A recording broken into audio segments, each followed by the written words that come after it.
ফলন তো আরো একটু বেশি হওয়ার কথা। ফলন বেশি হওয়ার ইয়েতে পশু পাখিতে নষ্ট করছিল মেলা। আচ্ছা, আগাম ভুট্টার বিশেষ করে একটা সমস্যা হয়, সেটা হলো পাখি। আলহামদুলিল্লাহ, আমাদের এলাকায় সর্বপ্রথম যিনি ভুট্টা তুলেছেন মোগল, ওনার কাছে আমরা শুনবো কেমন ফলন হলো এবং এই বছর কেমন দাম পাচ্ছে, আর সর্বোপরি কোন জাতটা চাষ করেছিলেন, A to Z একটু আমরা যদি শুনি। আসসালামু আলাইকুম ভাই, হ্যাঁ, এবার কি জাত চাষ করছিলেন? পারফেক্ট। পারফেক্ট। হ্যাঁ, আচ্ছা, কেমন হয়েছে দেখি একটু দানাগুলা?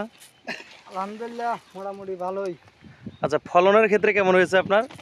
ফলনের ক্ষেত্রে 3 শতকে শতাংশে 1 মণ হয়েছে আর 1 কি, মণ করে শুকানোর পরে। শুকানোর পরে। আচ্ছা, তাতে কালার এবং হচ্ছে আপনার সব মিলে যতটুকু টাকা আপনি খরচ করেছেন, টাকা উঠবে? টাকা উঠাও অর্ধেকের বেশি থাকার কথা। আচ্ছা, তাতে কি আপনি সন্তুষ্ট?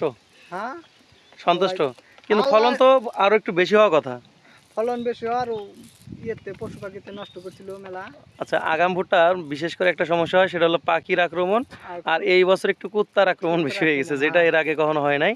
কুত্তার কারণে আপনার শিয়ালে খায়।